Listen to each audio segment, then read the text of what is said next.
Hi, you guys. Welcome back to another edition of History Tea with Professor T. I'm Professor T, that stands for Professor Tracy Daniel. And in this edition, we will be discussing Chapter 22 in your Give Me Liberty text. So, Chapter 2 has a lot to do with World War II. So, it's titled Fighting for the Four Freedoms, World War II.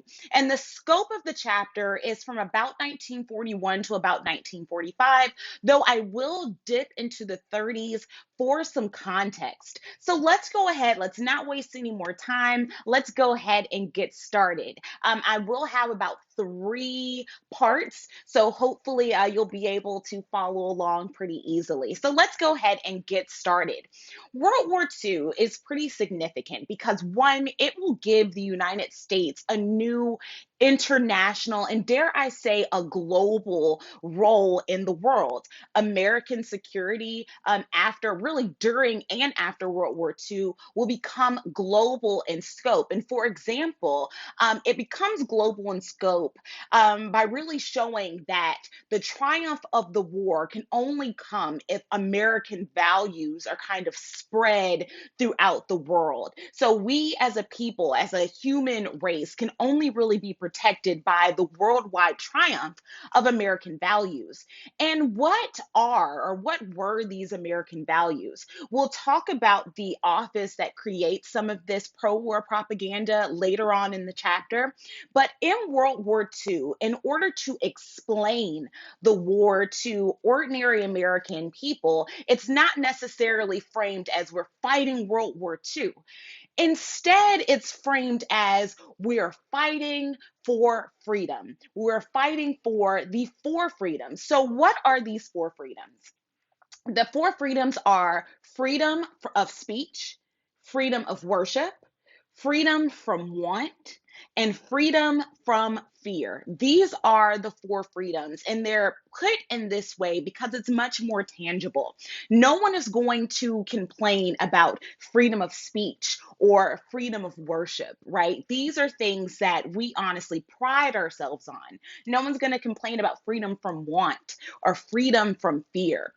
Norman Rockwell will participate in this pro-war. He will be hired to do a pro-war painting or a poster rather, that will put a physical face on these four freedoms. So, freedom of speech, you have a young man who is standing up and he is speaking. Freedom of worship, you see a number of people who are praying. Freedom from want, on that portrait, you see a family that is gathered around for a large meal and a turkey is being provided. And remember, at this time, the four freedoms are presented in 1941. This is right after the Great Depression. We are just now getting over the Great Depression, when the reality of food insecurity, that was something that was very, very real for a lot of people. So presenting this image of freedom from want, of having this large family presented with this large turkey, is something that's going to really tug at people. The last freedom, which is freedom from fear, is illustrated with two young children being put to bed by their parents, and they shouldn't be afraid of bombs or so being dropped on them. So the four freedoms are illustrated in such a way that make this a much more like realistic and familiar fight for a lot of people. Now, in the 1930s, Americans aren't as concerned about international relations because, honestly, in the 1930s, we're preoccupied with the very real economic instability that has been caused by the Great Depression. The Great Depression was a period that will affect really every segment of society, especially working class and especially farmers. In the 1920s, for the first time, the number of farms and farmers decreased, but during the Great Depression, people will flee the cities and go to the more rural areas in search of, essentially food to be able to feed their families. Well, in the 1930s, unfortunately, America's heartland, as we learned last chapter in chapter 21, goes through the Dust Bowl. which is a man-made disaster. It's caused by mechanized agriculture. So now that we have this machinery, a lot of this machinery pulverized the topsoil, and then you have that combined with a drought led to disaster for crops. And so in the 1930s, Americans are really preoccupied by this economic instability that's been caused by the Great Depression. And so international relations, I would say you can almost say they improve, kinda, and this is why I say this. Uh, Franklin Delano Roosevelt will adopt a policy called the Good Neighbor Policy. And in this policy, the idea of it is to improve relations with Latin America. And so, under this Good Neighbor Policy, will withdraw troops from Haiti and Nicaragua, and he will also accept Cuba's repeal of the Platt Amendment. So let me explain the Platt Amendment. The Platt Amendment began in 1898. It was officially approved in 1903, and it was a treaty between the United States and Cuba. So after the Spanish American War, the United States occupied Cuba. And so the Platt Amendment permitted the United States to buy and lease lands for the purpose of establishing naval bases. And it also barred Cuba from making treaties that would give other nations power over its affairs. So, with the Good Neighbor Policy, Cuba will repeal the Platt Amendment, and the United States will accept the repeal of the Platt Amendment. So, under the Platt Amendment, or the really Platt Amendment being repealed, they will establish terms under which the U.S. would end their occupation of Cuba. And so this is the Good Neighbor Policy, trying to improve relations with Latin America. So what's going on in the rest of the world during the 1930s? So while we're pretty preoccupied with the Great Depression in the 1930s, in 1931, Japan invaded Manchuria. Manchuria is or was a province in northern China, and they will continue that occupation. And in 1937, some of you may have heard of this. It's often known or often called the Rape of Nanjing. This is where the Japanese will kill about 300,000 Chinese prisoners of war, as well as civilians. It's often called the Rape of Nanjing because even though they don't have an accurate number, and you'll see by the range that I'm about to give you, between 20,000 and 80,000 women are sexually assaulted during this occupation. So hundreds of thousands of Chinese civilians, prisoners of war, are killed, and between 20,000 and 80,000 women are sexually assaulted. So that's what's going on in China in the 1930s. In Germany in the 1930s, Adolf Hitler has risen to power.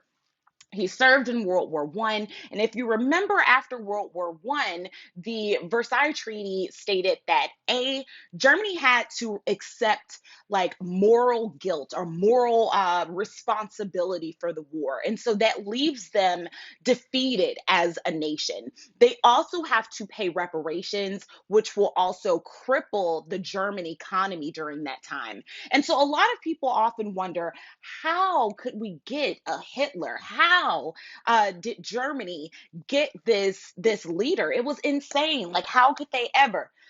He doesn't begin like that. You have a country that is both economically defeated, that is structurally, as far as the infrastructure, that's pretty defeated as well, and just with morale. The morale is also very low. And so you have someone who is saying, be proud of your fatherland, be proud of where you come from. So it doesn't begin of all of a sudden all Jewish people are barred from this and from that. It begins slowly. Okay, that's something that's very important to note. If you're interested in this period of European or German history during the Nazi period, I do have some books that I can recommend. So just send me an email or you can put it down below in the comments. But if you are a student of mine, please send me an email. I have books for you that will really go in depth.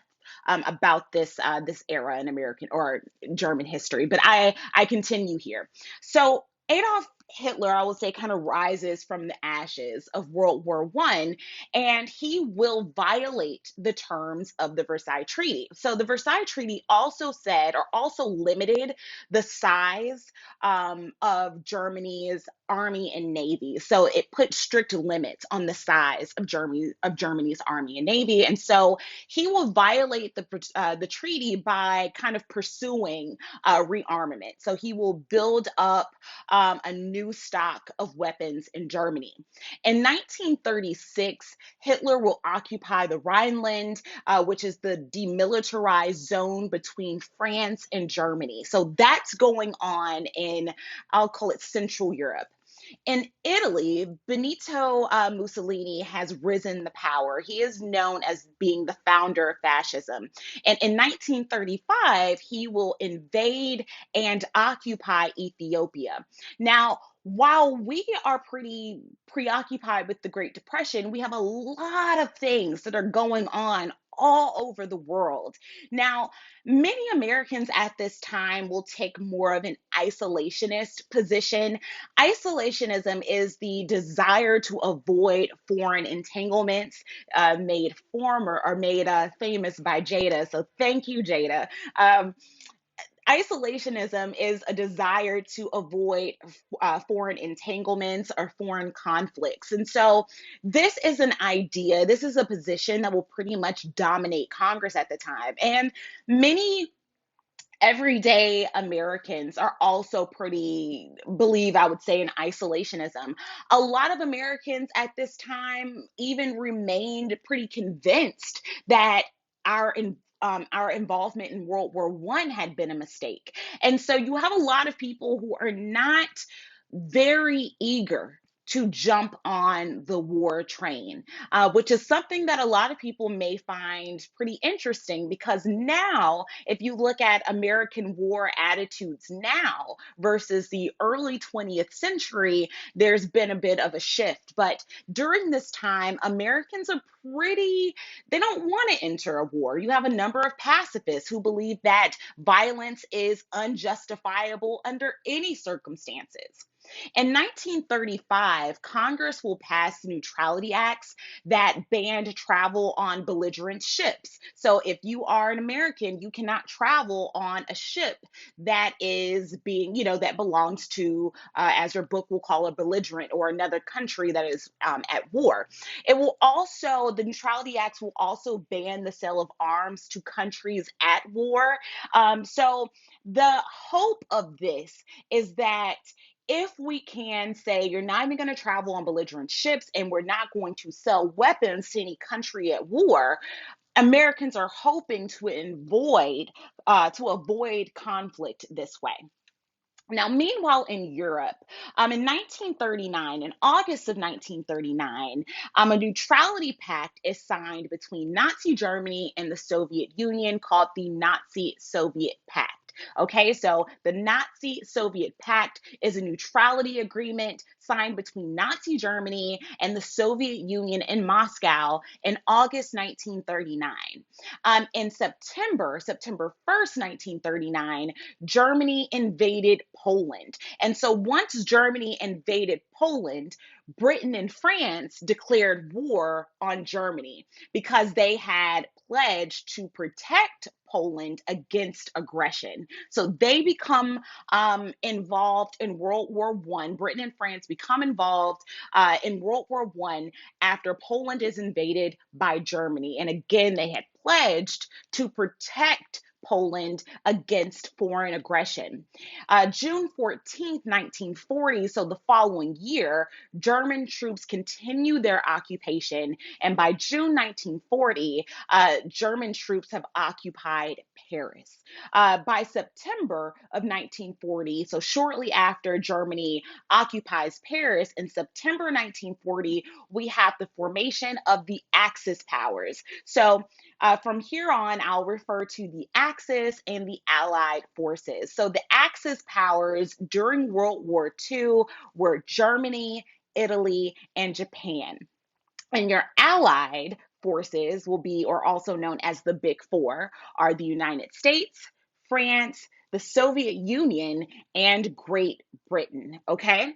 So even though Hitler had signed this pact with the Soviet Union, this non aggression pact with the Soviet Union, he will essentially renounce the pact and invade the country in June 1941. So after June 1941, when Hitler invades the Soviet Union, the Soviet Union will join the Allies. And within a year, the Nazi Blitzkrieg means lightning war.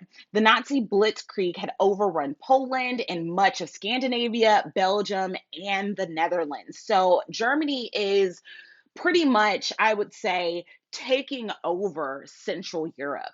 So in 1940, Congress sees everything that's going on, and this has to be relatively terrifying. You're seeing China being invaded by the Japanese in the 1930s. Then you have Germany invading Poland and the Soviet Union and France. And so you see a lot of occupation going on. And so in 1940, Congress, I would say, takes a step away from isolationism, and they agree. I would say they agree to allow the sale of arms to Great Britain on what they will call a cash and carry basis.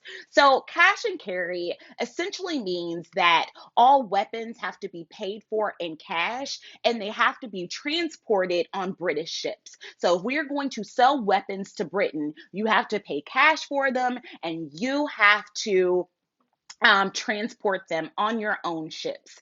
Um, Also in 1940, Congress will approve plans for military rearmament. So it's more of a preparedness type of program. In 1940, FDR will also announce his candidacy for a third term as president. So at this time, there is no amendment, there is no law that says the president can only serve 2 terms.